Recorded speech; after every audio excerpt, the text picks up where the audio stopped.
Seluruh cerita diperbarui hingga akhir. Kisah seru dimulai sekarang. Ayah pacar direkturku, Yun King Yue, memberiku sebuah pilihan. Sebuah cek senilai 10 juta, atau terus menjadi pacar putrinya yang paling berguna. Aku mengambil uang itu tanpa ragu-ragu. 3 bulan kemudian, aku sedang memilah tiram di dermaga kampung halamanku. Ponselku menampilkan pesan marah dari Yun King Yue. Feng Yi, kamu pergi kemana? Aku melirik pesan itu, lalu menoleh dan bertanya pada nelayan tua di sebelahku. Paman Wang, menurutmu, tiramku ini pantas jadi raja tiram? Tidak. Paman Wang membuang rokok di mulutnya. Ponsel bututmu itu bergetar seperti ikan yang baru didaratkan, mengganggu konsentrasiku. Pertandingan mengupas tiram ronde ini tidak dihitung. Tempat ayah Yun King Yue menemuiku adalah sebuah klub pribadi. Di atas meja kayu mahoni, sebuah cek disodorkan ke hadapanku. Tinggalkan, Yun King Yue, nada bicara Yun Baichuan, seolah sedang membicarakan transaksi yang tidak penting. Uang ini adalah modal awal untukmu. 10 juta. Angka nol di belakangnya begitu banyak hingga terasa tidak nyata. Kepalaku berdengung. Yang terlintas malah kejadian semalam. Yun King Yue sedang menelepon di balkon. Suaranya sangat pelan, tapi aku mendengarnya. Feng Yi. Dia tertawa kecil, dengan nada sedikit tidak sabar. Dia benar-benar kebalikan dari Shang Yunqi. Pragmatis dan berguna. Itulah yang kubutuhkan sekarang. Ternyata aku bukan pacar. Aku adalah sebuah plugin bernama pragmatis dan berguna. Antitesis dari cinta sejatinya. Seniman Shang Yunqi. Hubungan 4 tahun. Aku adalah alat yang paling berguna di masa puncak karirnya. Hatiku seolah dilubangi. Angin dingin berembus masuk. Aku mengambil cek itu. Ujung jariku terasa dingin. Lalu aku tersenyum pada Yun Baichuan. Terima kasih, Paman. Wajah Yun Baichuan menunjukkan sedikit kepuasan. Mengira aku tahu diri. Aku menambahkan kata demi kata. Semoga Mona Yun dan Tuan Shang langgeng selamanya. Ekspresi di wajahnya langsung membeku. Aku tidak lagi memandangnya. Berbalik dan pergi. Sampai di pintu, aku mengeluarkan ponselku. Mencari nomor Yun King Yue. Blokir. WeChat. Blokir. Semua yang berhubungan dengannya. Semua kontak dihapus. 4 tahun. 10 juta. Kalau dihitung-hitung, upah per jamnya cukup tinggi. Aku berjalan keluar dari gedung yang menyesakan itu. Sinar matahari Shanghai menyilaukan. Aku memesan taksi dan langsung menuju bandara.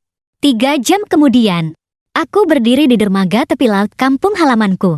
Angin laut yang asin dan basah berembus, meniup habis sisa terakhir hawa dingin pendingin ruangan.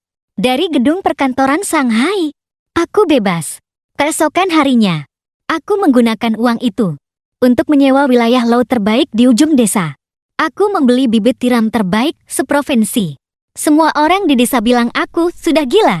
Lulusan universitas ternama tidak mau jadi pekerja kerah putih di kota besar. Malah pulang untuk beternak tiram. Aku tidak menjelaskan. Aku akan membangun sebuah kerajaan milikku sendiri. Di sini, 3 bulan berlalu. Tiramku tumbuh dengan sangat baik. 1 kloter sudah bisa dipasarkan. Warung bakar kerajaanku juga menjadi tempat check-in selebgram. Malam ini, aku dan nelayan tua di desa, Paman Wang, bertanding mengupas tiram. Ponsel di sakuku bergetar hebat. Aku mengeluarkannya dan melihat. Itu Yun King Yue. Puluhan pesan singkat. Puluhan panggilan tak terjawab. Feng Yi, kamu mati di mana? Angkat teleponnya. Apa kamu mau diboikot oleh industri ini? Aku langsung mengaktifkan mode senyap. Paman Wang di sampingku jadi tidak senang. Hei anak muda, bisa tidak kamu lebih fokus? Ponselmu seperti orang kejang-kejang. Aku melempar ponsel ke keranjang di samping. Mengambil seekor tiram yang gemuk. Paman Wang. Ronde terakhir. Yang kalah traktir ber untuk semua orang. Ayo. Siapa takut? Tanganku bergerak cepat. Cangkang tiram terbuka seketika. Sarinya muncrat kemana-mana. Penghinaan massa lalu terhapus bersih oleh angin laut ini. Sekarang, aku hanya ingin menjadi peternak tiram yang bahagia. Aku berada di sisi Yun King Yue selama 4 tahun. Hal yang paling berguna yang kupelajari adalah manajemen berbasis proses. Aku membuat untuk budidaya tiram di desa 1 set SOP yang lengkap. Dari pemilihan bibit tiram, pemantauan kualitas air, hingga penangkapan di laut. Setiap langkah distandarisasi secara digital. Awalnya Paman Wang dan yang lain menganggapku main-main. Sudah puluhan tahun beternak ikan. Mana ada aturan sebanyak itu? Sebulan kemudian, melihat ukuran dan tingkat kelangsungan hidup tiramku jauh melampaui yang lain. Mereka pun mengaku kalah. Sekarang Paman Wang dan yang lainnya memanggilku Kak Feng. Bisnis warung bakar pinggir lautku sangat laris. SARS bawang putih rahasiaku adalah salah satu alasannya. Kisah lulusan universitas ternama pulang kampung menjual tiram adalah alasan kedua. Aku mengenakan celana pantai, memakai sandal jepit, mengatur antrean turis di depan warung. Perasaan ini 10.000 kali lebih nyaman daripada melayani seorang direktur sedingin es. Kadang-kadang, aku teringat masa lalu. Yun Qingyue menderita migrain parah. Di tengah malam tiba-tiba ingin minum anggur merah panas dari kilang anggur tertentu. Dengan tahun pembuatan tertentu, aku harus berlari keliling setengah Shanghai, mengetuk pintu gudang anggur pribadi. Saat pikirannya buntu dalam rapat, dia akan menelponku, memintaku dalam waktu 30 menit, membuat model data yang dia inginkan. Aku harus meninggalkan semua yang sedang kukerjakan. Aku adalah asisten serba bisanya, juga pacar yang bisa dipanggil dan diusir sesuka hatinya. Sekarang, aku bisa tutup warung jam berapapun aku mau. Aku bisa memakai apapun yang kuinginkan. Tidak ada lagi yang berbicara padaku dengan nada memerintah. Suatu malam, rekan kerjaku dari perusahaan lama, Xiaoli, meneleponku diam-diam. Di seberang telepon, suaranya sangat pelan, terdengar sembunyi-sembunyi. Kak Feng, kamu lari kemana? Tolonglah, ada apa? Nona Yun belakangan ini seperti bom waktu. Siapapun yang menyentuhnya akan celaka. Hari ini proposal proyek penting, karena tidak ada yang membuat model data intinya. Langsung ditolak oleh klien. Kerugiannya sangat besar. Dia berhenti sejenak. Nadanya terdengar seperti mau menangis. Kak Feng, cepatlah kembali. Tanpamu, Nona Yun hanyalah pajangan yang hanya bisa memberi perintah. Mendengarnya, hatiku tidak merasa apa-apa. Bahkan sedikit ingin tertawa. Tanpa plugin yang paling berguna, mesin itu tentu akan berhenti bekerja. Aku menutup telepon, memandangi tiram yang mendesis di atas panggangan. Mereka lebih menggemaskan daripada model data manapun. Aku mengangkat segelas bir Tsingtao dingin dan meminumnya sampai habis menghadap laut yang gelap. Udara kebebasan yang terkutuk ini, kehidupan bahagiaku, baru saja dimulai. Kekacauan Yun Qingyue tidak ada hubungannya denganku. Telepon berdering lagi. Nomor yang tidak dikenal. Aku langsung menolaknya. Tak lama kemudian, sebuah pesan masuk. Feng Yi, aku tahu di mana kamu berada. Kamu pikir bisa bersembunyi? Masih dengan nada angkuh yang sama. Aku melempar ponsel ke dalam laci. Malas melihatnya lagi. Keesokan harinya, aku mengendarai pickup bekas milikku untuk mengantar pesanan ke kota. Saat kembali, jalan masuk di Samacet. Semua anjing di desa menggonggong dengan liar. Aku melihat sebuah Maybach hitam yang mengilap. Mobil itu berhenti di jalan desa yang berlumpur. Seperti sebuah karya seni mahal yang jatuh ke dalam kandang babi. Pintu mobil terbuka. Sebuah kaki jenjang melangkah keluar, mengenakan sepasang sepatu hak tinggi berwarna perak yang bisa membunuh orang. Yun Qingyue mengenakan setelan jas, pesanan khusus yang potongannya pas di badan. Turun dari mobil. Dia mengenakan kacamata hitam di wajahnya. Alisnya berkerut, memandang dengan jijik ke tanah semen di bawah kakinya. Warga desa berkumpul dari kejauhan, menunjuk-nunjuk ke arahnya dan mobil mewah itu. Dia jelas tidak terbiasa menjadi pusat perhatian. Matanya mencari-cari di antara kerumunan, dan akhirnya mendarat tepat padaku. Dia berjalan dengan sepatu hak tingginya, tertatih-tatih menuju warung bakarku. Hak sepatunya terbenam di lumpur, dan saat ditarik keluar, membawa segumpal lumpur. Ekspresi wajahnya menjadi lebih buruk. Dia berjalan ke hadapanku, melepas kacamata hitamnya. Saat bicara, masih dengan nada memerintah yang sama. Feng Yi, ikut aku pulang. Aku sedang sibuk memanggang tiram untuk pelanggan. Bahkan tidak mengangkat kepala. Aku menunjuk papan kayu di sebelah. Antre untuk memesan. Direktur itu tertegun. Mungkin tidak menyangka aku akan berbicara dengannya dengan sikap seperti ini. Wajahnya memucat karena marah. Tangannya terulur ingin meraih lenganku.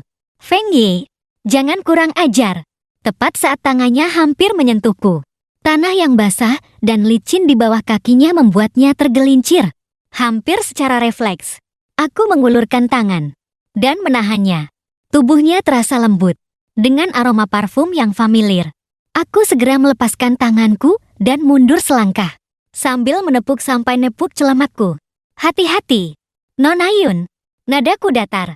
Tanah di sini tidak serata karpet di kantormu. Para turis dan penduduk desa di sekitar menonton. Berbisik-bisik, wajahnya berubah dari pucat menjadi marah, lalu membiru. Benar-benar pemandangan yang menarik. Selama 4 tahun, ini pertama kalinya aku melihatnya begitu berantakan. Rasa puas yang aneh muncul di hatiku. Dia menarik napas dalam-dalam. Kembali ke sikap CL-nya. Sebutkan hargamu. Dia mulai menyelesaikan masalah dengan cara yang paling ia kuasai. Berapa banyak uang yang kamu inginkan untuk mau kembali bersamaku? Aku tertawa. Aku mengambil dari kotak styrofoam berisi es di sebelahku. Seekor tiram syukuran telapak tangan yang sengaja kusisakan. Untuk diriku sendiri, ini adalah tiram terbesar dan tergemuk dari panen kali ini. Aku mengayunkannya di depan Yun Qingyu. Tidak untuk dijual. Aku menatap matanya. Kata demi kata. Raja tiramku tak ternilai harganya. Dadanya naik turun dengan cepat. Jelas sangat marah. Dia menatapku tajam. Beberapa detik kemudian, dia berbalik dengan kasar. Dengan sepatu hat tingginya. Hampir berlari kembali ke Maybachnya. Mobil itu mengeluarkan raungan marah. Bannya meninggalkan jejak hitam di tanah. Menerbangkan debu. Dan pergi dengan berantakan. Ronde pertama. Om. Suasana hatiku menjadi sangat baik. Aku berteriak kepada para pelanggan yang mengantai. Hari ini aku sedang senang.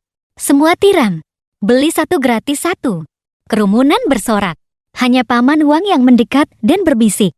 Feng Yi, gadis cantik itu pacarmu dari kota. Aku melempar raja tiram itu kembali ke dalam es. Mantan pacar. Sudah putus. Dia tidak suka aku miskin. Jadi dia pergi dengan orang kaya. Aku asal bicara. Paman Wang marah dan menepuk pahanya. Sialan. Apa-apaan itu? Wanita yang tidak punya mata. Feng Yi, tidak apa-apa. Di desa kita banyak gadis. Paman akan kenalkan padamu. Aku tersenyum dan menggelengkan kepala. Terus memanggang tiramku. Aku pikir Yun Qingyu akan menyerah setelah gagal. Aku meremehkan sifat keras kepalanya. Keesokan harinya, dia datang lagi. Kali ini, dia tidak hanya datang sendiri, tapi juga membawa tim asisten elitnya. Sekelompok orang berjas rapi, membawa laptop, muncul di depan warung bakarku. Pemandangan itu seperti para elit Wall Street yang salah masuk ke lokasi syuting film drama pedesaan. Yun Qingyu berganti pakaian dengan celana panjang hitam yang sedikit lebih sederhana dan kemeja putih, tapi kakinya masih mengenakan sepatu hat tinggi. Dia meletakkan sebuah proposal akuisisi yang dijilid dengan indah di atas mejaku. Feng Yi, aku sudah melihat model bisnismu. Sangat berpotensi. Dia kembali ke sikapnya yang tenang dan dominan di meja negosiasi. Aku memutuskan dengan harga 5 juta untuk mengakuisisi merek dan resep warung bakarmu. Dan perusahaanku akan mendanai investasi di seluruh industri budidaya tiram di desamu untuk mendirikan perusahaan produk akuatik baru. Dia berhenti sejenak, lalu melemparkan syaratnya. Syaratnya, kamu harus kembali bersamaku dan terus menjabat sebagai asisten khususku. Aku mengambil proposal itu, tanpa membukanya sama sekali. Langsung kuberikan kepada Paman Wang yang sedang merokok di sebelahku. Paman Wang menerimanya dengan bingung, menyipitkan mata dan melihatnya cukup lama. Apa-apaan ini? Ada bahasa Inggris, ada grafik, tidak mengerti. Dia mengembuskan asap rokok, menunjuk ke salah satu baris. Ini apa? Menguasai. Aku di bawah kapal. Gadis ini mau membeli kapalku? Asisten Yun Qingyu segera maju menjelaskan. Tuan, kami tidak membeli kapal Anda. Ini adalah peningkatan industri. Setelah kami memegang kendali, kami akan memberikan dividen kepada Anda dan para penduduk desa. Pendapatan kalian akan jauh lebih tinggi dari sekarang. Paman Wang melempar proposal itu kembali ke meja, sambil tertawa. Nona Yun, Ya, tanda tanya. Kami melak bersama Kak Feng sebagai saudara. Apakah uangmu bisa menjamin kami tidak akan diterpa badai? Uangmu? Bisakah membuat Raja Naga mengirim lebih banyak ikan ke sini? Tim elit Yun King Yu dibuat terdiam oleh pertanyaan sekelompok nelayan tua. Akuisisi gagal. Dia mulai membajak karyawan. Dia memanggil beberapa master tua inti seperti Paman Wang ke samping. Langsung menawarkan gaji 3 kali lipat untuk bekerja dengan orang-orangku. Paman Wang sambil mengisap rokok, meliriknya. Nona Yen kecil, Kak Feng mengajari kami budidaya ilmiah, membawa kami menghasilkan uang, dan berjanji akan membangun perpustakaan untuk anak-anak desa nanti. Selain memberi uang, apalagi yang bisa kamu berikan? Wajah Yun King Yu menjadi sangat gelap. Dia tidak terima. Sore harinya, di seberang warung bakarku, sebuah warung bakar pintar dengan cepat didirikan. Peralatan baru, seragam yang seragam, terlihat sangat profesional. Itu adalah warung milik Yun King Yu. Dia ingin mengalahkanku dengan caranya. Hasilnya, dia membersihkan tiram dengan semprotan air bertekanan tinggi. Setengah dari daging tiramnya hanyut. Dia menggunakan panggangan listrik otomatis, tanpa memperhitungkan voltase listrik desa. Memanggang kurang dari 10 menit. Listrik di seluruh area padam. Saat hari gelap, antrean di warungku panjang. Aroma wangi menyebar. Di sana tidak ada seorang pun. Hanya dia dan asistennya, berdiri dengan wajah kotor di depan tumpukan peralatan dingin. Dia mengenakan celemek yang entah didapat dari mana. Jelas tidak pas di badannya. Wajahnya ternoda arang hitam. Melihat pemandangan ramai di warungku, tatapan matanya bisa membunuh orang. Sisa simpati di hatiku digantikan sepenuhnya oleh rasa senang melihat penderitaannya. Aku membawa sepiring tiram keju panggang yang masih panas dan baru matang. Nona Yun, silakan dicicipi. Aku menyodorkan piring itu ke hadapannya. Dia menatapku tajam, lalu menepis piring itu. Pergi. Tiram dan keju panas jatuh ke tanah berlumpur, mengeluarkan suara desis. Aku melihat bahunya yang sedikit bergetar karena marah. Hatiku tiba-tiba seperti tertusuk sesuatu. Ini adalah refleks terkutuk sisa 4 tahun. Aku menyembunyikan senyumku, berbalik dan pergi. Drama malam ini harus berakhir. Hari ketiga, sebuah mobil sport convertible merah yang mencolok. Dengan cara yang sangat tidak serasi, berhenti di dermaga. Seorang pria turun dari mobil, mengenakan kemeja putih bersih dan celana linen. Rambutnya sedikit keriting, dengan aura melankolis. Itu Sang Yun Ki, cinta sejati Yun King Yu, mantan pacarnya. Seniman yang seolah tak tersentuh duniawi itu. Dia datang. King Yu, Sang Yun Ki mengabaikan sekelilingnya. Berjalan lurus ke arah Yun King Yu. Wajahnya menunjukkan kesedihan pahlawan yang ingin menyelamatkan sang putri. Aku datang untuk membawamu pergi dari tempat yang kasar ini.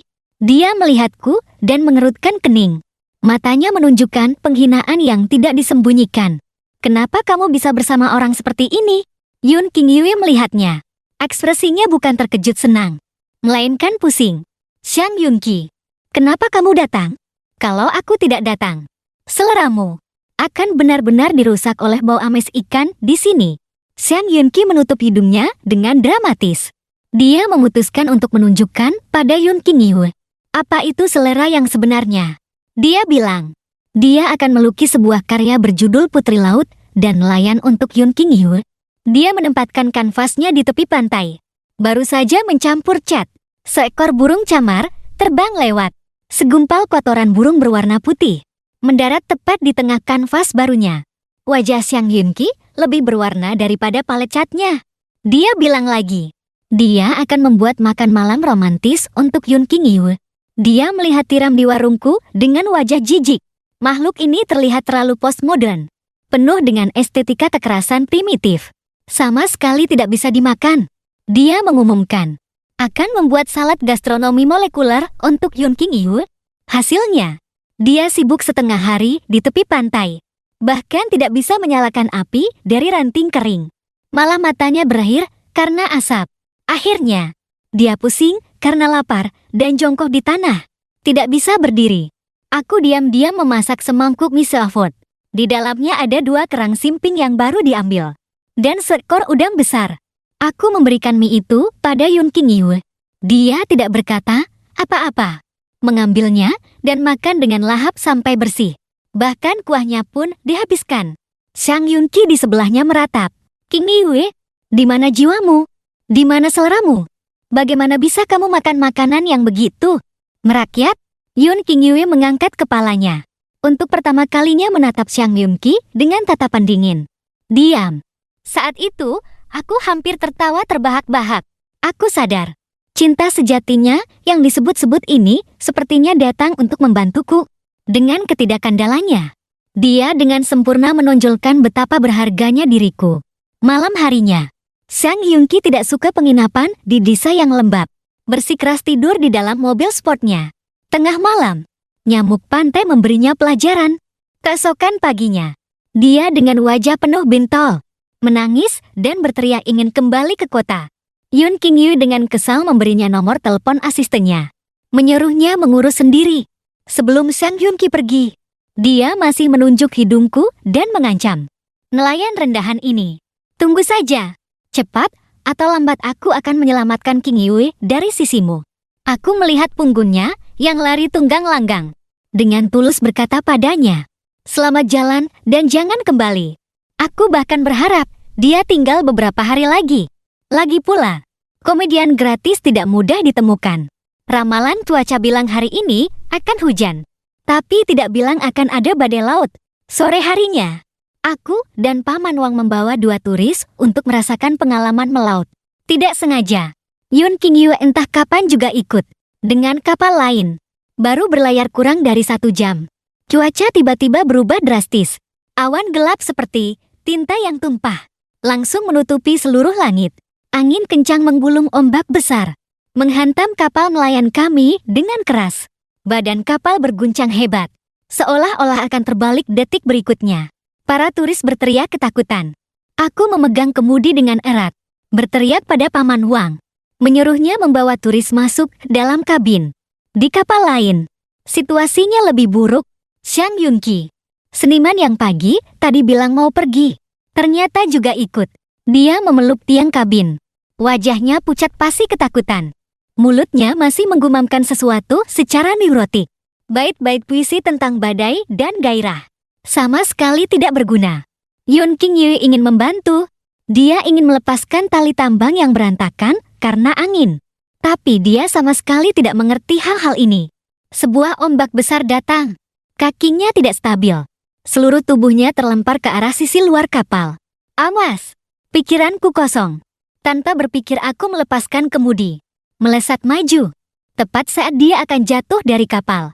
Aku mencengkeram pergelangan tangannya dengan erat. Aku menggapai seluruh tenagaku untuk menariknya kembali. Dia jatuh di dek. Basah kuyup. Terlalu takut untuk berkata-kata. Kemarahan memuncak di kepalaku saat itu juga. Aku membentaknya. Kamu pikir ini sedang bermain proyek di kantormu? Ini bisa membuat orang mati. Dia pun sadar dari keterkejutannya. Mengangkat kepala dan balas membentakku. Aku hanya ingin membantu. Membantu? Aku tertawa. Suara tawaku lebih dingin dari suara angin. Dan lebih putus asa. Ya. Kamu paling ahli mencari orang untuk membantu. Kekecewaan dan kemarahan yang terpendam selama 4 tahun. Meledak sepenuhnya pada saat ini. Aku adalah alatmu yang paling berguna. Antitesis paling sempurna dari seniman Sang Yunki itu. Aku pragmatis. Aku berguna. Aku bisa membantumu menyelesaikan semua masalah. Setelah dipakai dan bosan, ayahmu bisa memberiku 10 juta untuk menyuruhku inya. Teriakanku mengalahkan deru angin dan ombak. Kabin kapal seketika hening. Paman Wang dan para turis terkejut. Sang Yunki berhenti membaca puisi. Menatap kami dengan mulut ternganga. Wajah Yun Qingyu seketika menjadi pucat pasi. Tanpa sedikit pun warna darah. Bibirnya bergetar. Tidak bisa mengucapkan sepatah kata pun. Setelah meneriakkan semua itu, aku merasa seluruh tenagaku terkuras habis. 4 tahun kesabaran dan kepura-puraan telah kuhancurkan dengan tanganku sendiri. Hatiku terasa hampa. Hanya tersisa kelelahan. Badai entah kapan mulai mereda. Kapal akhirnya tidak lagi begitu terombang-ambing. Kami semua tergeletak di kapal. Tidak ada yang berbicara. Udara hanya dipenuhi bau asin air laut dan suasana canggung yang menyesakan. Badai ini tidak hanya mengobrak-abrik lautan, tapi juga mengobrak-abrik sisa kesopanan terakhir di antara kami. Kembali ke darat. Aku tidak mengucapkan sepatah kata pun. Mengunci diri di kamar. Aku perlu menenangkan diri.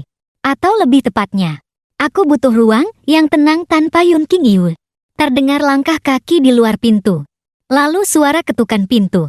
Feng Ye. Suara Yun King Yu sangat pelan. Dengan getaran yang nyaris tak kentara. Kita perlu bicara. Aku tidak menjawab.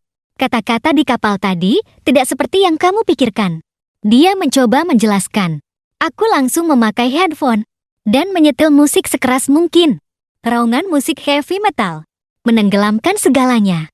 Dia berdiri di luar pintu cukup lama. Aku bisa merasakannya. Akhirnya suara langkah kakinya menjauh. Keesokan harinya, aku membuka pintu. Di luar tidak ada siapa-siapa. Mobil sport merah yang mencolok itu sudah tidak ada. Sang Yunki akhirnya tidak tahan dengan kehidupan sulit di desa nelayan dan pergi sendiri. Tapi Maybach hitam itu masih terparkir di ujung desa. Yun King Yu tidak pergi. Beberapa hari berikutnya, kami perang dingin. Aku tetap membuka warung, menangkap ikan, dan mengantar barang seperti biasa. Dia tidak lagi datang ke depan warung bakarku. Juga tidak lagi menyebut soal kembali bersamanya. Dia berganti pakaian dengan sepatu olahraga dan pakaian kasual. Mulai berjalan-jalan di desa. Dia bukan lagi Nona Yun yang angkuh. Dia mengobrol dengan ibuku. Mendengarkan ibuku bercerita tentang masa kecilku yang sulit. Ibuku bilang waktu aku umur 5 tahun, aku jatuh ke lubang kakus. Dia ternyata tidak menunjukkan ekspresi jijik, malah tertawa. Itu pertama kalinya aku melihatnya tertawa beberapa hari ini. Dia pergi melihat peternakan modern yang kurancang. Mendengarkan Paman Wang dan yang lainnya memujiku dengan berapi-api. Betapa mampunya aku. Betapa hebatnya aku. Dia berdiri di sana mendengarkan dengan tenang. Seperti orang asing yang baru pertama kali mengenalku. Dia baru tahu bahwa selama 4 tahun kuliah aku mendapat beasiswa penuh. Dia baru tahu untuk meringankan beban keluarga. Aku pernah hanya makan 2 kali sehari, sambil bekerja di 3 tempat. Hal-hal ini tidak pernah kuceritakan padanya, karena di hadapannya, aku hanya perlu memainkan peran sebagai pacar yang serba bisa. Itu sudah cukup. Masa laluku, kesulitanku, tidak ada hubungannya dengan dunianya. Suatu sore, aku sedang memperbaiki jaring ikan yang rusak karena badai. Sebuah bayangan menutupi. Aku tidak mengangkat kepala. Mengira itu Paman Wang. Sebuah gunting disodorkan diam-diam di hadapanku. Itu Yun King Yu. Aku mengangkat kepala dan bertemu dengan matanya. Di dalamnya tidak ada lagi tatapan menilai dan memerintah seperti dulu. Hanya ada sesuatu yang tidak ku mengerti. Emosi yang rumit dan sulit dipahami. Aku mengambil gunting itu dan mengucapkan terima kasih. Dia tidak pergi. Hanya berdiri di sampingku. Menatapku dalam diam. Sinar matahari menyinarinya, membuatnya terlihat tidak lagi begitu dingin. Hatiku pada saat itu goyah tanpa terkendali. Aku segera menundukkan kepala, fokus memperbaiki jaring ikanku. Feng Ye, jangan lupa, dia hanya menggunakan cara lain agar kamu mau kembali bersamanya. Jangan tertipu lagi. Perang dingin berlangsung selama seminggu. Sebuah telepon yang sudah lama kutunggu memecah. Kebuntuan. Lau Tao, seorang food blogger dengan jutaan pengikut, menerima undanganku untuk datang ke kerajaanku dan melakukan siaran langsung ulasan kuliner. Ini adalah langkah penting dalam rencanaku. Aku ingin tiramku dikenal di luar desa nelayan kecil ini. Hari siaran langsung. Banyak orang datang ke desa. Tim Lau Tao sangat profesional. Peralatan mereka lebih banyak dan lebih besar dari rombongan Yun King Yu. Aku berganti dengan kaos polo dan celana panjang yang bersih. Berdiri di depan kamera. Aku tidak merasa gugup sama sekali. 4 tahun ini berada di sisi Yun King Yu. Aku sudah melihat banyak panggung yang lebih besar dari ini. Halo semuanya. Saya Feng Ye, pendiri kerajaan tiram. Aku berbicara dengan lancar di depan kamera. Dari siklus pertumbuhan tiram, hingga perbedaan rasa yang disebabkan oleh perairan yang berbeda. Dari metode budidaya tradisional, hingga konsep budidaya ekologis berkelanjutan. Yang kuperkenalkan, aku berbicara dengan penuh semangat. dan percaya diri. Komentar di ruang siaran langsung mengalir deras. Bos ini ganteng dan profesional sekali. Tuan Tiram, aku mau punya anak darimu. Setelah mendengarnya bicara, aku merasa puluhan tahun makan tiram sia-sia saja. Sudah pesan. Mendukung pemuda ganteng berpendidikan tinggi pulang kampung berwirausaha. Julukan Tuan Tiram dengan cepat menjadi trending topik. Aku melihat Yun Qingyu di luar kerumunan. Dia berdiri di sana dengan tenang, menatapku yang bersinar di depan kamera. Tatapannya sedikit linglung. Di matanya, aku mungkin selalu menjadi Feng Shui yang mengikutinya. Siap sedia diperintah kapan saja. Dia mungkin tidak pernah berpikir bahwa setelah meninggalkannya, aku tidak hanya tidak terpuruk, malah hidup lebih cemerlang. Di akhir siaran langsung, Lao Tao menanyakan satu pertanyaan yang membuat semua orang penasaran. Bos Feng, sekarang bisnismu begitu sukses. Pernahkah terpikir untuk kembali berkembang di kota besar? Pertanyaan ini sangat tajam. Aku tersenyum. Aku melihat melalui kamera seolah berbicara kepada semua orang, namun juga seolah berbicara kepada seseorang.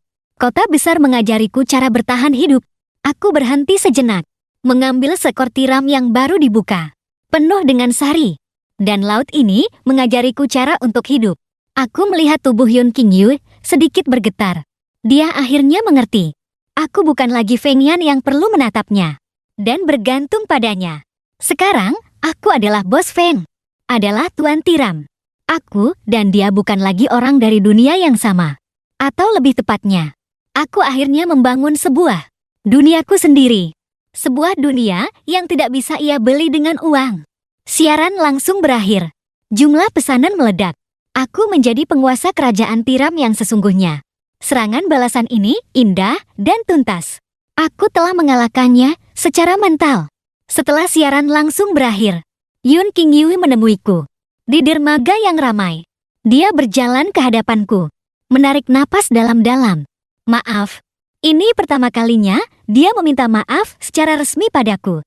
Bukan karena tiram yang tumpah, bukan karena kata-kata yang menyakitkan itu, melainkan untuk semua penderitaanku selama 4 tahun itu. Aku menatapnya, tidak berkata apa-apa. Satu permintaan maaf terlalu ringan. Keesokan harinya, aku pikir dia akan pergi, tapi ternyata tidak. Dia melakukan sesuatu yang membuatku dan seluruh desa tercengang. Dia mengenakan celana kodok tahan air yang dipinjam dari istri Paman Wang, memakai topi jerami, membawa imbir kecil, mengikuti para wanita di desa, pergi ke pantai untuk menggali kerang. Penampilan itu dipadukan dengan wajahnya yang dingin. Terlihat aneh dan lucu. Hasilnya bisa ditebak. Dia tidak bisa membedakan antara kerang dan batu. Setelah menggali setengah hari, embernya penuh dengan batu-batu aneh. Akhirnya satu kakinya terperosok ke dalam lumpur dan tidak bisa ditarik keluar. Beberapa bibi di samping tertawa, terbahak-bahak. Aku berdiri dari kejauhan melihat penampilannya yang berantakan. Ingin tertawa, tapi juga merasa sedikit sedih. Pada akhirnya, aku tidak tahan dan berjalan mendekat. Aku berjongkok di hadapannya, seperti mencabut lobak, menarik kakinya keluar dari lumpur. Wajah dan badannya penuh dengan percikan lumpur. Terima kasih. Dia menunduk. Suaranya sangat pelan. Ini belum selesai. Dia mulai belajar membantu ibuku memetik sayuran. Hasilnya, seikat kucai yang disiapkan untuk membuat pangsit. Dipotongnya karena dikira daun bawang. Ibuku melihat tumpukan sayuran hancur itu. Tidak tahu harus tertawa atau menangis. Dia lalu lari ke warung bakarku belajar mengupas tiram. Dia mengergapai seluruh tenaganya. Tiramnya tidak terbuka, tapi pisaunya malah melukai tangannya, menggores luka yang panjang. Darah segar langsung mengalir keluar. Dia kesakitan sampai matanya memerah. Bibirnya terkatup rapat, tapi tidak mengeluh sama sekali. Aku tidak tahan lagi melihatnya. Aku merebut alat di tangannya. Kamu sebenarnya mau apa? Aku menarik tangannya, melihat luka yang dalam itu. Hatiku terasa perih. Aku membawanya ke keran untuk membilasnya. Lalu mengambil yodium dan plester dari kotak P3K untuk mengobatinya. Gerakanku terampil dan lembut. Dia menunduk, membiarkanku merawatnya. Saat didisinfeksi, obatnya membuat bahunya bergetar. Tapi dia tetap tidak bersuara. Setelah selesai membalutnya, aku baru saja akan melepaskan tangannya. Dia tiba-tiba berkata dengan suara sangat pelan. Feng Yi, dulu kamu juga merawatku seperti ini. Suatu kali, aku melindunginya dari Klin yang mengamuk. Lenganku terluka. Juga seperti ini. Dia saat itu juga diam-diam dan dengan canggung mengobatiku. Hatiku seperti dipukul keras oleh sesuatu. Hampir luluh.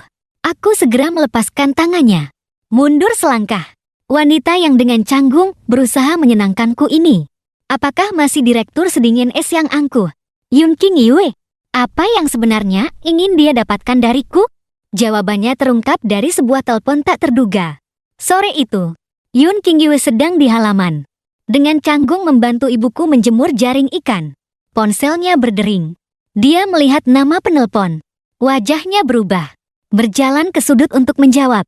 Tapi suara di seberang telepon terlalu keras. Aku bisa mendengarnya dengan jelas dari jarak beberapa meter. Itu Yun Bai Chuan. Suaranya penuh dengan kemarahan yang tak tertahankan. Yun King Yue, berapa lama lagi kamu mau tinggal di desa nelayan busuk itu? Perusahaan sudah kacau balau. Urusanku tidak perlu kamu campuri. Suara Yun King Yue sangat dingin. Bagaimana bisa aku tidak peduli? Aku menghabiskan 10 juta untuk modal usaha pacarmu. Agar dia bisa jadi bos. Supaya nanti bisa berdiri sejajar denganmu. Bukan untuk membiarkannya pulang beternak ikan. Yun Bai Chuan berteriak di telepon. Aku seketika membeku. Apa? 10 juta itu modal usaha untukku. Yun King Yue sepertinya juga panik. Dalam keadaan darurat, dia menekan tombol speaker. Ayah, jangan bicara lagi. Kenapa aku tidak boleh bicara? Kamu bodoh. Lihat apa yang sudah kamu perbuat. Suara Yun Bai Chuan semakin keras. Lagi pula, dulu aku menyuruhmu menjelaskan pada para orang tua di Dewan Direksi. Itu, bilang saja Feng Ye itu alat yang kamu cari. Sebuah plugin. Itu karena aku takut mereka mengira kamu mencari orang seperti Xiang Yunqi lagi. Seorang seniman yang seharian hanya bersenang-senang dan memengaruhi harga saham perusahaan. Kamu malah, perkataanmu belum sampai ke Dewan Direksi. Sudah didengar oleh pacarmu sendiri. Apa kamu bodoh? Itu semua demi siapa? Itu untuk membantumu mengamankan posisimu. Untuk melindungimu. Brooke, aku merasa duniaku runtuh. Ternyata kalimat yang paling menyakitkan, pragmatis dan berguna, adalah untuk membungkam mulut Dewan Direksi. Ternyata 10 juta itu bukan uang pesangon, melainkan modal awal. Semuanya adalah kesalahpahaman besar. Sebuah kesalahpahaman yang disutradarai oleh mereka berdua. Dengan cara yang mereka anggap benar. Aku menatap Yun King Yue. Matanya sudah penuh dengan air mata. Dia menatapku. Wajahnya penuh dengan penyesalan dan kebingungan. Aku sudah mau menjelaskannya padamu. Suaranya terdengar seperti mau menangis. Tapi aku takut kalau aku bilang, kamu akan mengira aku berbohong? Atau menggunakan uang untuk mengendalikan hidupmu. Aku tidak tahu harus bagaimana mengatakannya. Wanita yang tegas dan lihai di dunia bisnis ini. Yang pandai berdebat. Ternyata begitu canggung dalam urusan perasaan. Dia menggunakan perlindungan yang ia anggap benar. Dan memberiku luka yang paling dalam. Lalu mencoba memperbaikinya dengan cara yang canggung. Aku menatap wajahnya yang berlinang air mata. Dan tangannya yang terbalut plester. Rasanya ingin marah. Tapi juga merasa kasihan. Apa yang harus kulakukan padanya? Wanita sialan ini. Setelah kesalahpahaman terungkap, aku butuh waktu untuk mencerna semuanya. Yun King Yue juga menyadarinya. Dia tidak lagi memaksaku. Dia menghilang selama 3 hari. Bersama dengan Maybach yang terparkir di ujung desa. Juga menghilang. Aku pikir dia akhirnya menyerah dan pergi. Hatiku entah merasa kecewa atau lega. Malam hari ketiga, desa tiba-tiba menjadi berbeda. Dari dermaga hingga warung bakarku. Sepanjang jalan dihiasi lampu-lampu gantung yang indah. Di pantai, didirikan sebuah panggung dan layar besar. Seluruh desa nelayan diubah menjadi lokasi acara peluncuran merek. Papan atas. Aku setengah didorong oleh Paman Wang dan yang lainnya ke lokasi acara. Lalu aku melihat Yun King Yue. Dia berdiri di tengah panggung. Mengenakan gaun panjang putih yang elegan. Memegang mikrofon di tangannya. Dia menggunakan semua sumber dayanya. Mengundang media dari seluruh negeri. Distributor. Dan kritikus kuliner. Malam ini adalah acara peluncuran merek Kerajaan Tiram. Merekku. Di layar besar, di tengah panggung. Mulai diputar sebuah video. Video diriku saat bekerja di tepi laut. Ada aku mengendarai pickup untuk mengantar barang. Ada aku mengenakan baju selam menangkap tiram di laut. Ada aku yang berkeringat deras di depan panggangan. Semua itu direkamnya diam-diam beberapa hari ini. Di akhir video, adalah kalimat yang kuucapkan saat siaran langsung. Laut ini mengajariku cara untuk hidup. Yoon King-yue naik ke atas panggung, menghadap semua orang di bawah panggung dan kamera yang tak terhitung jumlahnya. Ini pertama kalinya dia menunjukkan sisi rapuhnya di depan umum. Halo semuanya, saya Yoon King-yue, perencana utama proyek ini. Suaranya terdengar di seluruh pantai melalui mikrofon. Saya ahli dalam membangun merek dan telah berhasil menciptakan banyak merek. Tetapi saya hampir kehilangan merek yang paling penting dalam hidup saya. Pendirinya, katanya. Matanya menembus kerumunan dan mendarat padaku. Tatapan itu panas dan mantap, dengan tekad nekat yang belum pernah kulihat sebelumnya. Feng Yi, dia memanggil namaku. Karirku tidak bisa tanpamu. Hidupku apalagi. Seluruh hadirin gempar. Dia menarik napas dalam-dalam, seolah menggapai keluar tenaganya. Aku tidak bisa mengupas tiram, tidak bisa memetik sayur, bahkan sering membuat semuanya berantakan. Tapi aku bisa menggerakkan seluruh pasar untukmu. Aku bisa membuat kerajaan tiram menjadi merek tiram terbaik di seluruh negeri. Matanya berkilauan, juga berlinang air mata. Jadi, Bos Feng, dia sedikit membungkuk padaku. Apakah Anda masih bersedia mempekerjakan saya sebagai Chief Marketing Officer? Anda, dia berhenti sejenak. Wajahnya memerah. Suaranya sangat jelas. Dan istri bos, seluruh tempat gempar. Kilatan lampu kamera menyala terang, menyelimuti dia dan aku di dalamnya. Inilah caranya. Canggung namun megah. Tegas namun penuh ketulusan. Dia sekali lagi memberikan pilihan di tanganku. Di bawah tatapan semua orang, aku berjalan langkah demi langkah ke atas panggung. Aku mengambil mikrofon dari tangannya yang dingin. Tangannya bergetar. Aku menatap ratusan, bahkan ribuan kamera dan mata di bawah panggung. Hatiku terasa tenang luar biasa. Aku membuka mulut, suaraku tidak keras, tapi cukup untuk didengar semua orang. Proposal dari Direktur Yoon sudah saya terima. Aku menoleh ke Yoon King-yue, melihat wajahnya yang tegang dan hampir menangis, lalu tersenyum. Tapi mengenai gaji dan tunjangan, mungkin butuh seumur hidup untuk membayarnya. Yoon King-yue tertegun. Beberapa detik kemudian, dia tersenyum, tapi air matanya jatuh tak tertahankan. Di tengah sorak-sorai dan siulan penonton, aku mengulurkan tangan dan memeluknya erat. Dia menangis seperti anak kecil di pelukanku. Aku berbisik di telinganya, dengan suara yang hanya bisa kami berdua dengar. Chief Marketing Officer, boleh, tapi istri bos harus lulus ujian. Dia mengangkat wajahnya yang berlinang air mata dan menatapku dengan bingung. Aku mencolek hidungnya. Isi ujian. Dalam 1 menit. Harus bisa membuka 10 tiram sendiri. Malam pengantin. Yoon King-yue mengenakan piyama sutra mahal, tapi berjongkok di lantai. Dengan gigi terkatup berjuang melawan sepumpuk tiram. Di depannya ada sebuah penghitung waktu. Di sampingnya tumpukan cangkang tiram yang rusak karena ulahnya. Feng Yi, ini penyiksaan. Dia melempar alatnya dengan marah. Aku tersenyum dan memeluknya dari belakang.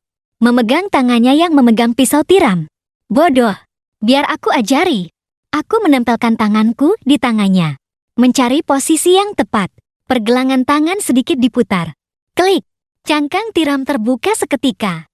Aku mengeluarkan cek 10 juta yang sudah sedikit lecek itu dari sakuku dan mengembalikannya. Ini maharnya. Dia mendengus. Dari tas di meja samping tempat tidur, dia balas memasukkan sebuah kartu hitam ke dalam pelukanku. Ini uang jajanmu. Kemudian, semua orang di desa nelayan tahu, Tuan Tiram menikahi seorang istri cantik dari kota. Meskipun keahliannya mengupas tiram tidak seberapa, bahkan kalah dari anak-anak di desa. Tapi, kalau soal menjual tiram, dia nomor 1 di desa. Bukan, nomor 1 di seluruh negeri. Mereka memanggilnya Nyonya Besar Tiram.